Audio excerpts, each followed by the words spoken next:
Pourquoi agir de la sorte? Parce que je ne vous aime pas.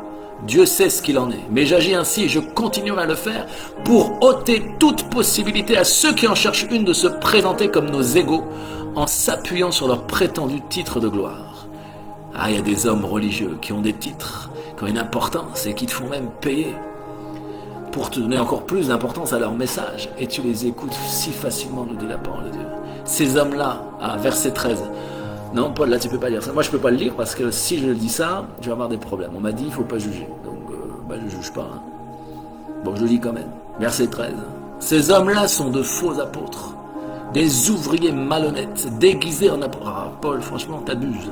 Arrête, peut-être. Prie pour lui. Peut-être qu'il s'est égaré. Peut-être qu'il faut le ramener dans la bergerie. Parle-lui. En privé, là. En plus, tu fais en public, là. Non. Trop tard, c'est fait. C'est dans la Bible. Ça fait 2000 ans que tout le monde est au courant. Sauf certains qui ne lisent pas la Bible. Ces hommes-là sont de faux apôtres, des ouvriers malhonnêtes déguisés en apôtres de Christ. Cela n'a rien d'étonnant. Satan lui-même ne se déguise-t-il pas en ange de lumière? Il n'est donc pas surprenant que ses agents aussi se déguisent en serviteurs de ce qui est juste, mais ils ont la fin que méritent leurs œuvres. Verset 20. Vous supportez qu'on vous traite en esclave, qu'on vous exploite, qu'on vous dépouille, qu'on vous traite avec arrogance, qu'on vous gifle. C'est exactement ce qu'on... C'est la religion, en fait, t'amène à un esclavage bidon.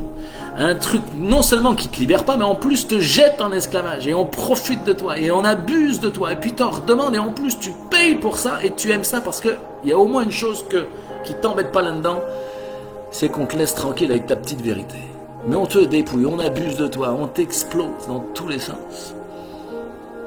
Et tu vois, Paul, verset 21 dit, mais je l'avoue avec honte, nous sommes montrés bien faibles. Paul est en train de nous dire, mais en fait, on aurait dû défoncer tout ça à la tronçonneuse. On aurait dû fighter tout ça avec courage.